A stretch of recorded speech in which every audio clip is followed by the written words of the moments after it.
Today, Winnebago County is announcing that there are 8 new cases, confirmed cases of COVID-19. This brings our total number in our community to 84 confirmed cases. We had 1 death associated with a long-term care facility in our community, and some remarks will be shared by Ms. Marinelli, the CEO of Onam Care, from that family. And right before this press, we learned of 1 additional death in our community and are working with the family. So next, I'd like to make the introduction of Bernice Marinelli, who goes by Bernie Marinelli. She's CEO of Onam Care on Sayre Road. I think it's important to understand that we are in this together.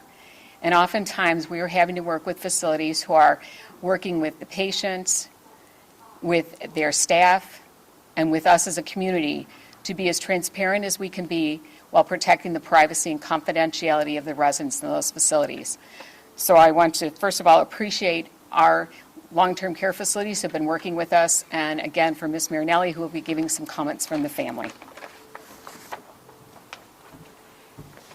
Thank you, Dr. Martell, Chairman, Mayor McNamara. Thank you. On behalf of Onam Care and the Onam Care community, and from my heart, I am deeply distressed. On April 1st, we discovered our first resident who showed symptoms with a temperature. Within 24 hours, that person was seen by our physician and was taken immediately to the hospital. Very shortly after that, our second person, after being monitored, was discovered to have a temperature and having some respiratory distress, and was also sent to the hospital and received immediate care. Assisted living facilities across the nation have been challenged by the extraordinary demands of caregiving with COVID-19. The Onam Care campus is challenged greatly.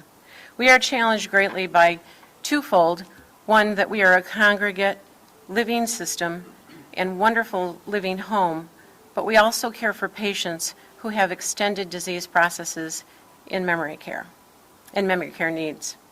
Our residents wander and touch each other as part of their social interaction on a day-to-day basis that provides them love, support, care, and is quite natural to their living circumstances at Onam Care. On top of that, they do not possess the ability to understand social distancing. They are accustomed to holding a hand. They are accustomed to being caressed. Our logo simply is arms caressing the patient, which is what we do. When test results came back, Onam Care immediately reported to the Winnebago County Health Department and to the Illinois Department of Public Health. Despite not being required to do so, Onam Care agreed to come forward and talk to the community about our concerns and our challenges regarding the treatment of COVID-19, how to help stop the spread in our community. We are deeply concerned for our residents. We are deeply concerned for our families. We are deeply concerned about the community. As soon as recommendations were made and given to us from the Winnebago County Health Department in terms of distancing, monitoring temperatures, we had actually enacted a partial lockdown at the beginning of March, moving to a full lockdown of any visitors by March 5th. So we have actually been visitor-free since March 5th. Our staff maintained extremely good distancing. We provided temperatures to our staff and residents multiple times a day. Obviously, the staff are required to go through virus screening and temperatures prior to work, during work, upon leaving work. We followed the recommendations of the CDC guidelines and of the Winnebago County Health Department officials. We have no idea how this started. We were fine through the month of March, monitoring temperatures, and when the first fever did appear, we were quick to respond.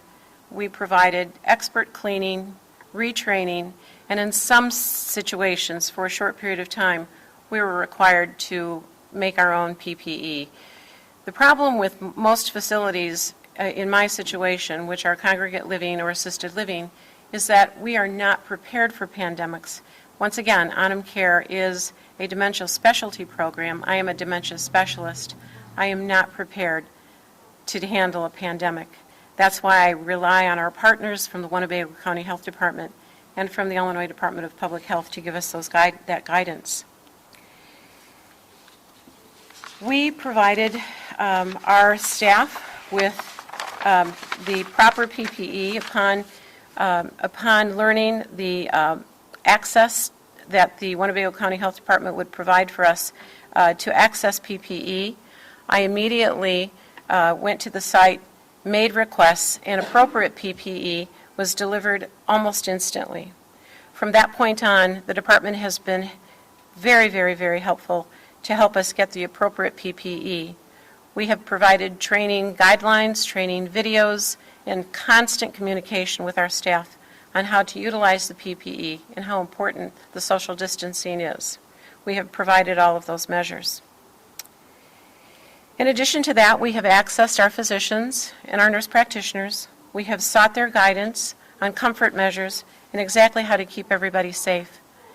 The utmost importance for us is to communicate with our families and to keep our families updated on how their loved ones are doing. On a particular evening, just a few evenings ago, I'd had a family who had not had the opportunity to see each other. We provided her with a full course suit of PPE.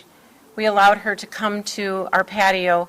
We provided PPE for her husband, and she was able to actually spend 30 minutes with him.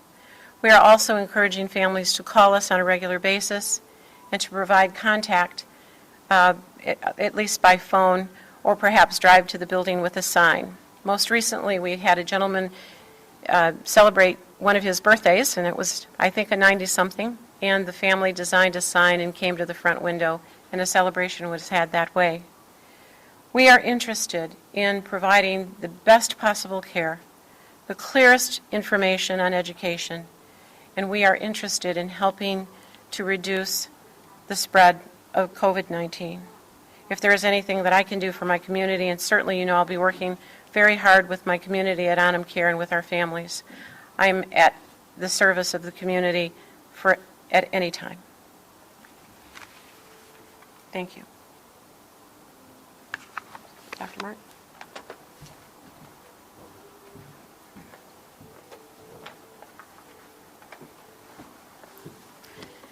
So first of all, on behalf of the community, and I know from Onam Care and the elected officials and all of us working at the Winnebago County Health Department and the Emergency Operations Center, we want to express our sincerest condolences to the families. We know that this is an extremely difficult time. We appreciate Onam Care coming forward to kind of describe what it's like to be on the front line of providing care. But it also gives us an opportunity to share with the community how we are taking measures in all of our congregate care facilities to really help prevent the spread and at the same time respect the fact that these are people's homes. They are what we call grouping together or cohorting. If individuals become ill, they cohort them. I know some people have reached out via social media and said, do you test everybody once someone is positive? We do not test everyone in a facility, whether they're the caretakers, the healthcare workers, or the residents. We assume that it's in that home. We've talked about this before. When we have someone that tests positive, we assume that the household contact is positive, and we treat the environment as if everyone we should be heightened in our response in terms of making sure that we quarantine and isolate those individuals who are symptomatic from those who are not. And they do that through staffing. Individuals may be cohorted with a group together. They try and minimize the number of people coming in for other kinds of activities and therapies, which are very important, as you would guess, in these kinds of settings. So again, with the idea being that we really need to make sure that we close this down as much as possible. I know that many individuals who have family members are very concerned and may reach out to these care facilities. You've heard Onam Care welcomes calls, but please be thoughtful about the fact that if you're calling in a way that makes sure that it's a time when the caregivers can really be able to attend to the phones. And remember, their primary focus and responsibility is to care for your loved family members in those environments and settings. Many of the facilities have gone to, when we talk about lockdown, it sounds very much, again, like punitive, but it really means that the resident must stay in their room or a particular area. So their meals are brought to them. They are not allowed to venture out, and you can imagine that's often very difficult and isolating for individuals. Disinfection of frequently touched surfaces.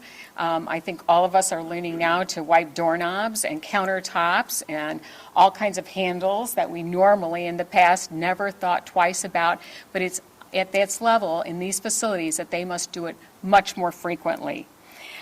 Essential medical services. Oftentimes we're getting calls about, can my loved one leave the facility for an appointment or care? In these situations, we are encouraging that they, again, cohort, that those services come into the facility, that everyone who needs that service is brought together. So again, we're minimizing that out into the community where they may be exposed, additional exposures. I want to reiterate and thank all of our long-term congregate setting care facility staff. They're working in the justice system. They're working in long-term care and skilled facilities and retirement communities and group homes. You're caring for our most vulnerable population, and we know that these are trying times and very emotionally charged times. I want to remind our public that these are people's homes. And while they are group homes, they are their homes. So when appropriate, just remember if you do window visits and it's not your family member, that you've now kind of walked into their home space. And so being thoughtful about those visits. Frequent media and public inquiries disrupt care. And think about that.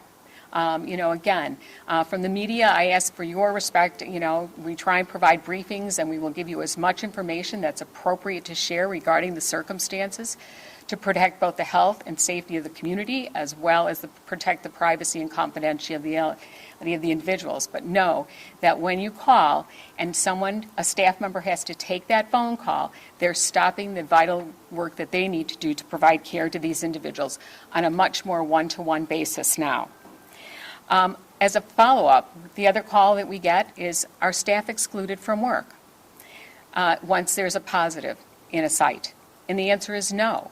Staff are screened just like those of you who entered our building today know that we check your temperature.